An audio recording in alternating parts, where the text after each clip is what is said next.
Hold on, let's review gallery. Should be side by side, shouldn't it? All right. Hey, everybody. This is Petey from the Spinner Rack, and we also have Calvin Ellis ready to rock. So, well, let me just get a second here to just pull up something that somebody we should all know. This guy. Well, for those of you who don't know, that's Dan Slott, and he's also involved in Marvel. He's one of Marvel's top writers. He was a writer at DC, the way he got claim to fame, doing stuff like Arkham Asylum, and he slowly built up to doing one of the biggest stories of Spider-Man, which was very controversial of Spider-Man, but he's one of the longest writers of Spider-Man from the 2000s. And then now he's on a bunch of other things like the Fantastic Four, what else? Iron Man. So it's like, you would think, as far as writing goes, this guy should just be bowling over with ideas and scripts. Everyone who has that writer in heart is sitting around looking at their bunch of scripts and saying, if I could do this, if I could cut what I was doing and do this, I'd do it 24 hours a day. But we found out through a new documentary on Marvel and its fans. It's about cosplay, and it gets into Marvel Studio, Marvel Comics, in their 7th episode of Marvel 616. Let me go to a quick switch. It's a lot of setup for what we're talking about. So we're going to be going in. It's going to get hot and heavy. But they have this on the Disney plan. You have Marvel 616. There's the Marvel method. And they tell you how veteran comic writer Dan Slott creates his magical stories. So before we really get into it, let's give your overview of this. Cal, give it to him. Well, what can I say? If you didn't know Dan Slott before this, now you know. And I won't use the rest of it, as much as I was trying to make that paraphrase of Biggie. If you don't know, now you know. No, it's if you're fortunate enough and you can afford the subscription, you get Disney Plus, you get a whole bunch of stuff there. You get the Marvel stuff. And mind you, all of this stuff is still very embryonic, because I'm very certain we go 2-3 years in the future, it's not going to look anything like this. It's going to be a lot more streamlined. You're not going to see stuff like this. They're just trying to put content out there right now. Yeah. Okay. The Marvel stuff is all the movies, and other stuff is all the best stuff is the Disney stuff. But they're like, hey, why don't we show some stuff? We'll, show the effect of Marvel, and maybe show behind the scenes. And hey, why don't we show how the Marvel magic happens? So I don't know why they chose Dan Slott. See, you're already going in. The thing is, just to cut in a little. The thing is, on Twitter, everyone watched this episode, and everyone had the same reaction. The reaction of people not thinking of it as, I can't say it. It's looking at him as a slacker. That's the long and short of it. And it's like, to be at the top position, and you hear stuff like, people like Alan Moore, who had his scripts that, I'm using this example, this would be one panel of one Alan Moore scripts would be this whole thing here, So it's like, you hear all these things or stuff people are getting from Neil Gaiman, and you hear some historic of writers being, struggling with deadlines. But this is beyond anything we've ever expected. This was an eye opener, but it's done in a humorous way. But people saw through it because there's things you can't get around. Now, they're mainly talking about, obviously, to do this doc, it's Iron Man 2020, since it was a story back in Machine Man about the villain of it was Iron Man 2020 with Arnold Stark? Is that? Yeah, Arnold Stark. Arnold Stark has these big gears, and he's this monster version of Iron Man from the future. It wasn't that distant a future, because we're here. It was distant enough back then. I remember reading Machine Man. Mm-hmm. And one of the things that struck me was before these I forget what the name of the guys were, but these are the guys who are going to reactivate Machine Man, and they're like, oh, they got to get into the train station, and they're like, okay, dig deep. It's going to be like $14.20 each for all of us, and I was like, wow. Aren't you glad that didn't happen? We kept it. We held the line at $2.75. That's pretty good. That's pretty good. Yeah. So it's one of those things where they're going to piece it together. So they start a writer at the desk, and let's go back to us. They go to a writer at the desk, and it's Dan Slott, and he starts the same way Snoopy starts, like the same way. It's a dark and stormy night. And as any writer would relate, there's struggles of what do you do next. The future is now. And he stops there, and then he gets distracted. And I think everyone who saw him get distracted by a tweet, now this is all obviously edited, graphics added, all that. And people were able to see through that and say, I know he's checking tweets when he should be writing scripts. So, but it's all playful and fun and whatnot. And the story, the doc goes on. The only problem is all of the fun and hijinks of what's going on, you meet Tom Brevoort. Now, Tom Brevoort has been in Marvel at least in the early 2000s, possibly, probably earlier than that. He probably been when Heroes Return. He probably was somewhere, but he's becoming one of the head editors around, what was that, 97 or something like that, 98? Yeah, about that. So it's like he's becoming one of the top editors there. At least Joe Quesada is like right-hand man next to Axel Alonso. He's one of those big guys that was in there. So he's there, and there's no real humor. It's lightness to it, but he says, Dan is kind of a guy who has a lot of ideas, but, getting them to paper is very hard, and he's very hard with deadlines, and all the stuff is bad. Excuse me, all that stuff is bad. There's nothing good. There's nothing you can joke. There's no humor around it, and he does say, the wealth of ideas, evens it out, but I don't think that's the case, because, Marvel has, in the Kree-Skrull War, Neil Adams was very late on last issue, and Roy Thomas was like, he saw the splash page that Neil did and said, now we're going to press with John Buscema. We're just going to press. We can't wait any longer. So that, you're going to push back a Neil Adams page because, the deadline is, that's the way the times were. So this one, to give you an overview of 6 weeks to get this book out.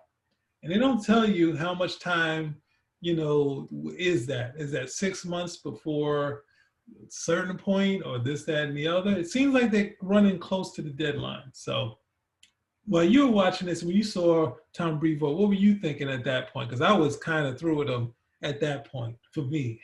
I had all the proof I needed. So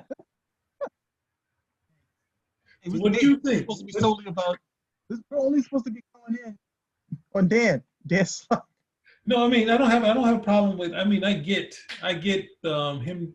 He's a top guy. You don't want to lose a top guy. But Slott, Slott in general. What do you think about him at this stage when you saw that? Dan Slott? Yes. The biggest introduction I had to Dan Slott was Superior Spider-Man, and I hated it.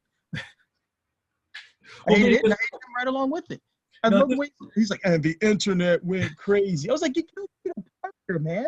What the frick happened? And not only did you kill Peter Parker, you put Doc Ock in Peter Parker's body. And not only did you do that, 5 issues into the storyline, he went like, okay, he was like, all right, we did, it's like on your computer when you do delete, and then you got to delete one more time, like permanent delete to make certain it's really gone. He did permanent delete on Peter Parker, like 5 issues in to show, oh, he's never coming back.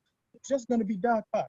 Yeah, okay. Maybe if I happen to like Peter Parker, I've been reading this for a few, decades, I might have that particular reaction. But that was the introduction. I might have read some other stuff by him and didn't realize he did it, but that's the stuff that's the introduction that I got from him. I vehemently hated that entire story.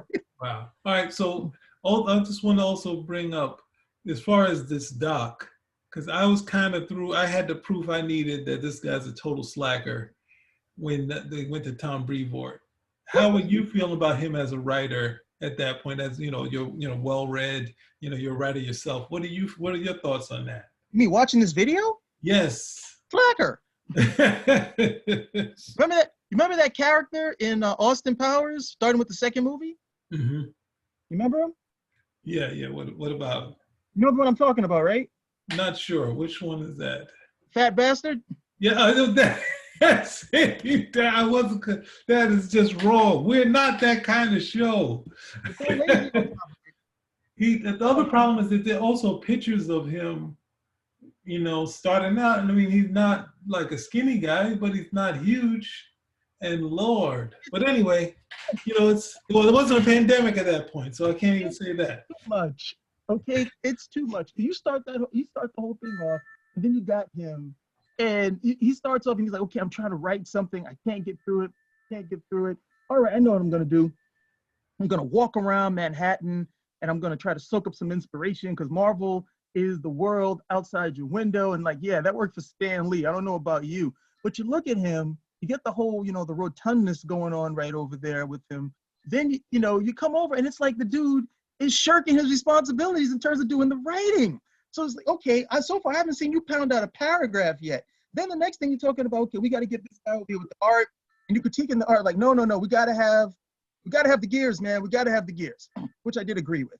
That is the most defining feature on Iron Man 2020. So you got to have the gears. But then when he's like, oh man, I got to get somebody. What is it? Tom Brevoort like, hey man, this isn't going to get done. We got to get somebody in here.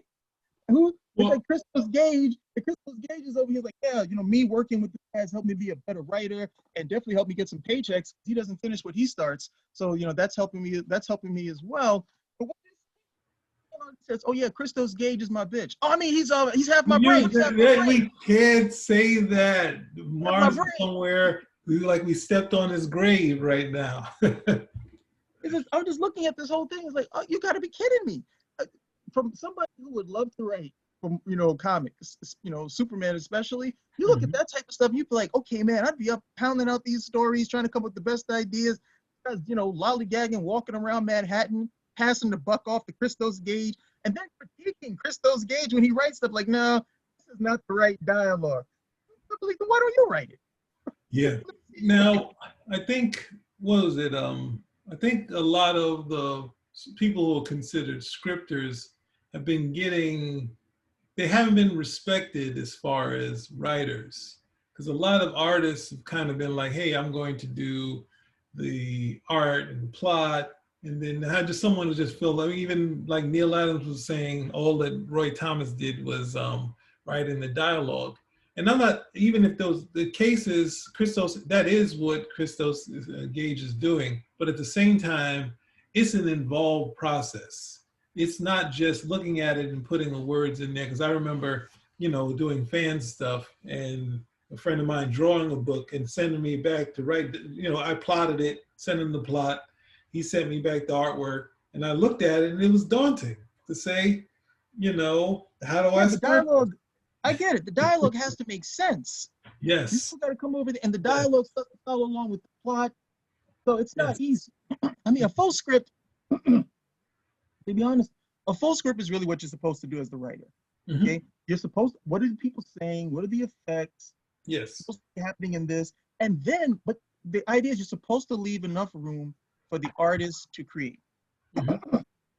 I'm not for the Alan Moore thing where, I'm detailing everything to the nicks on a penny, that type of stuff. No, you can give enough direction. It really is, it's like directions when you're doing a play or something. You're supposed to give enough directions for them to create.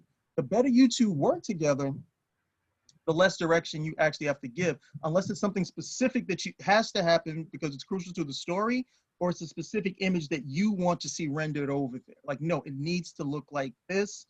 Other than that, they can pretty much cut loose. The Marvel method, to be honest, I think that was very unique and worked when you had, Brevoort was correct I don't think a lot of people realize the whole idea of the Marvel method was that Stan Lee, and a lot of people still don't realize this, was middle management. He was not only doing the writing, but he was also like a higher level. He was a higher level editor, and he was editing. If I'm correct, well, no, I think he was editing every book. He was editing just about every book, and not only was he editing every book, I think he was, plotting, scripting, had a hand in writing just about every book as well. Couldn't do it. Couldn't do all of them. It was just very time consuming, and so they came up with that. And then he was also very fortunate that he had guys like Jack Kirby, Steve Ditko, who could actually do that stuff. Where it's like, okay, I'm going to give you like a plot breakdown, which might be a paragraph or a couple of paragraphs, maybe a couple sentences at the end of the day, okay? and then you guys are going to come back with the story, and they could actually do it.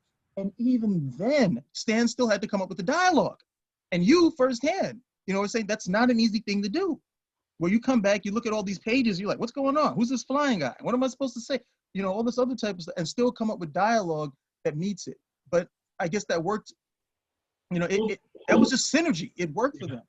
It's also when what I didn't realize till saying it now, it's sort of a disconnect, because when you, even though the art is what you sent in the plot, you didn't really, when I initially did it, I wasn't thinking dialogue as I was going. I was like, I got to get through this one hurdle. And the next thing you know, it was like, it's like, oh, there's other hurdles, make sure it all works on the page. And then I think years later, we did the same thing, and it was a very short thing. And it was funny, I had the same reaction, but it went a little quicker. I did have the, I can't do this. And then it went, then like 2 seconds after. The other time, it was like maybe a couple hours. And I was like, oh yeah. But one of the things that would stand to go along with what you're saying is that if you imagine that he had writers, he had a stable of people, and then he had to fire all of those guys because they had a backlog of scripts that Stan didn't want to use. And then next thing you know, he was like, what am I going to do? So he'd go to his brother, and they're like, all right, you're going to be a writer. And he's like, no, I can't write. He's like, no, I read your letters. I'll plot the things. I like my plots. I'll give you the plot, and then you write a script, because we need to give Kirby all these scripts. And he basically probably did the Marvel method initially more before the Marvel comics with Steve Ditko, and maybe a couple with Kirby. But at the same time, most of the time, he was giving the plots to his brother. His brother was writing a full script. They were sending it to Don Heck, Kirby. And then when they had a hit, they had their first hit, then Stan was working with Kirby almost, because Kirby, I think the first hit was Rawhide Kid, but not big hit, but it was like, oh, this is doing okay. The next story we do, we're going to put Kirby on it. Our first, you know, when he did the Fantastic Four, he said, well, we'll put Kirby on that. And you see the plot. I'm not sure if there's any more pages to that, but the plot really is concentrated on the creation of the Fantastic Four. At the bottom, it says X amount of pages of this, that, and the other. So all of the, I'm not sure if there was other pages after that or that was separate, but it's obviously possibly a story conference already happened too. So if you look at that plot, and Kirby did make some changes to that as far as, because I think the invisible girl is supposed to be invisible like most of the book, and she goes off and on the entire thing. So there's subtle changes, and Kirby was known to, and this, he followed it, but he made changes instead of just tossing it out like he normally would when he had other people's scripts. So one of the things that you see with Stan, they had a ton of books that they had to do. They had also that, you know, they also had a couple romances and some Westerns, and still the Atlas, you know, anthology story. So there's a lot of work in keeping that on time. So that's what Stan was mainly doing. And then at some point, the artists started falling back into being, you know, like Steranko, even Neil Adams, where they were getting later, and they realized, oh, there's less editing. When I bring in the books late, they got to publish it. They can't reject this cover. So you can see the 70s Marvel kind of creep into that territory with saying, yeah, I bring my stuff late, because then, you know, I know that Roy or whoever, they can't touch it that much. So the Marvel method, because mainly, you know, you had a lot of artists trying to make money. You know, you had Kirby, and that also allowed them to open the forum up and make it more dynamic. Whereas the DC stuff had some of the best illustrators, and even Mad Magazine, they had the best illustrators, but at the same time, you know, freeing them from always having to follow a script, that, you know, allowed them to design it however they want. Now, a lot of people, like I think it was like Bernie Wrightson, a lot of DC people, you know, they weren't really that keen. Alex Toth, they weren't keen on full, you know, like on plots. They did not like that. And some people who took to it, like Wally Wood, he was like, well, I'm doing a lot of work here. You just said, hey, this guy fights the Matador. And it's like, I got to do the rest, like the rest of the book, the whole thing. That's what, not, this is just an idea. Stan didn't always be that brief. But if he could get someone that was that talented like Jack Kirby, he would say, hey, Dr. Doom, oh, Kirby, you got an idea? Yeah, do it. But in the editing process and the scripting process, he would put his mark on a lot of those books. So that's the part of the collaboration. And this, what to bring it back, we've gone way far from it. Slott is doing his own method of laziness. Yes. So Pete How Woods, well can I slack?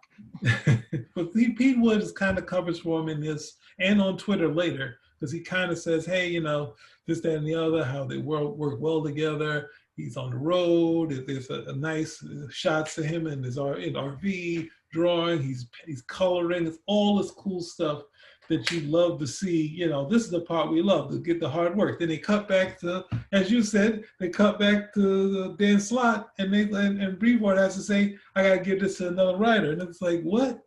Like, no, that wasn't the big part. The big part is when they're saying, look, we got the book out, and then Brevoort says, yeah, we wasted all the lead time. That is, I mean, adding insult to injury. That, because I was thinking about that when we started, when they said 6 weeks. I was like, well, how much is that time before, you know, the next deadline? It's like, are they already behind on issue 2? And they let us know, Brevoort lets us know that they're behind. They're totally behind. And it's like, you're supposed to have, I don't know, some of the time, you know, with even the accomplished pros, when Byrne went back to Marvel after Superman, and he was doing West Coast Avengers, they're like, we're not doing this until we got 3 issues in the can, you know. And then he's like, yeah, that's fine. And then, you know, working the way it's like we're on schedule again. And that's one of the things that Shooter really brought back to the books. And that's the thing that you have to respect. But then as far as this becoming a success, means that you can come in any time of the day, walk around, write 1 sentence, and be a Marvel creator. You can come in and you can literally make a video about you doing nothing. So from your angle, do you feel that Twitter is being too harsh on Dan Slott for attacking him and dragging him through on hot coals? And no, Twitter is I just find Twitter itself to be evil. So I'm not going to agree with too much. I'm not going to agree too much of what they would do. But look, if you're supposed to be showing me the whole Marvel process and you're using Dan Slott as your example, I mean, if that was supposed, that's more like a comedy. That's more like what's this dude, Curb Your Enthusiasm or something? Mm-hmm. Yeah, or like a Seinfeld episode. Yes, yeah. That's what it comes down to, because everybody else seems to be about their business except for Dan Slott. Everybody's like, we got to get this book in. Yeah, we can have changes that come down to the last 15 minutes. I'm editing this. I'm doing that. I'm getting the script. I'm doing this. And Dan Slott's walking in Manhattan imagining that he sees Galactus. Well, I mean, throughout that entire thing, did we ever see anything completed by him? Yeah, that's the hard part is we see stuff scripted by, you know, Christos Gage. We see stuff drawn, the letterer, the people proofreading, if they're editors or assistant editors, everyone's working. And obviously even Brevoort is doing a story conference trying to clear things up, but we never really get to see. Obviously at this point, he's going to have to start showing his plots or something to say, hey, I am involved. I'm not in, I'm know it. In truth, when I first saw it, I was thinking that one of his things he could do was be an editor. To be like, I have this idea. I want to do this. Here, Christos, you work on this. You and Pete Woods work on it. And then I'll edit it, the stuff the way I want to. Like, that's the long and short of it. Become an editor of Iron Man and say, let's put Christos in it, or be solicited as the, you know, like basically the initial idea. I think there's a really cool Ultron story that was kind of based on a Jim Shooter idea, like a short story he did a while ago, and they made that into an Ultron story. That's like, I think Avengers 201 and 202. And it's like, have that credit on there. So yeah, I had this idea, but I'm working on Fantastic Four. I got these 5 books. So this one is important to Marvel. You know, I'd like to be involved, but I got too much on my plate. Here's my 5 scripts. That's what we would rather see than say, hey, I got nothing to do. Walk around, hey everybody, hi. He goes to cheers, Dan. like Norm Peterson. And then next thing you know, they get his accolades of these kids who like, I started liking Spider-Man because of your Spider-Man. And then what happens? He doesn't do any of the work. It's a letdown. And why should he? They're letting him walk around, cash a check. So sounds like a great job to me. I'd love to walk around New York City, pretend I see stuff over a skyscraper and cash a check. And then I got Christos Gage as my bitch. I mean, fill it in my. Oh, God. Fill it in. He's over here doing the scripting for me. You know, with this, what is it? This half a paragraph plot that I'm coming up with. Hey, that's great work if you can get it. And I killed Peter Parker. Well, the one thing is when you look at it, you look at the letterer, saying that he's doing corrections same day as he's doing the work. This is where it hurts production, the printing, and all these things that you don't consider sitting around saying, hey, I'm trying to come up with the best idea, when ultimately the hard part of writing and writer's block or anything like that is that you have to get the work done. And if you bring it in, that's the thing. Like many a writer have gone to Julie Schwartz, get torched and whatnot, but at some point by the end of that day, the thing has been hammered out and then you're moving on. That's what the story conference is for. The story conference is not for you to just say like, hey, go through all these ideas and then go back home and do nothing. Like this, they would, I think it was like they had Denny O'Neil and Frank Robbins on Batman, and I think Neil Adams came in with the initial idea for Man Bat and that basis for the character, and then Frank Robbins, wrote it. But you're supposed to get the bits together in these story conferences, so it kind of really looked bad. I mean, it makes them look bad, and it makes an editor look bad to have someone who's the top talent kind of being wishy-washy on this and hasn't figured the process. It's okay as a freelancer to be like, I guess who's it? They say that it took, who's that guy? Harlan Ellison a long time to get City on the Edge of Forever.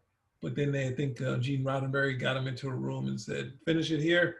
And he finished it. And then they decided they wanted to doctor it a little, even though everyone liked the script initially. But that's what's supposed to. You're supposed to but then at the same time he's getting a bunch of scripts from other people. He's just saying for Star Trek he wanted one from Harlan, so it's not like he's the monthly guy. This is monthly. This is on schedule. You don't get to be that I'm writing 5 million things, so this can be on my back burner type thing. So I don't know. It's tough to watch because being a lifetime Marvel fan, to see another slacker. I thought we lost that when when Kevin Smith was gone, So. And yep, I said it. Cal, you there?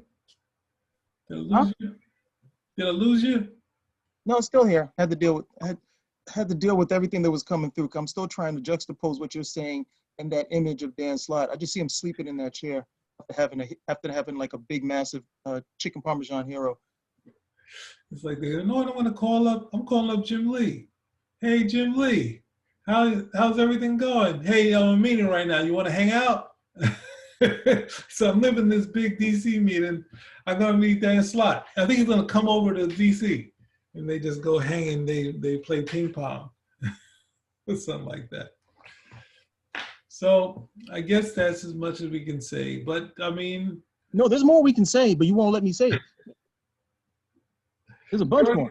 You're already going to get me in trouble with Mars. I'm already in trouble with him because it's not whatever. So we're going to have to sign out on this one. Check it out and let us know what you think. It's the videos and the fire that's going on with this is just spreading like wildfire. It's crazy. Hey, and the great thing about it is he doesn't care. He's getting paid. Yeah, he'll scream and holler at people on Twitter all day and still not get the work done. He lost when he puts the scripts up online. When he does that, then we know that he's been listening. So, all right, y'all. Spin a rack. Oh, definitely subscribe, like, You know, Subscribe, like, donate, all yes. that good stuff. Hit the notification button so you can see us all the time. Later. Later.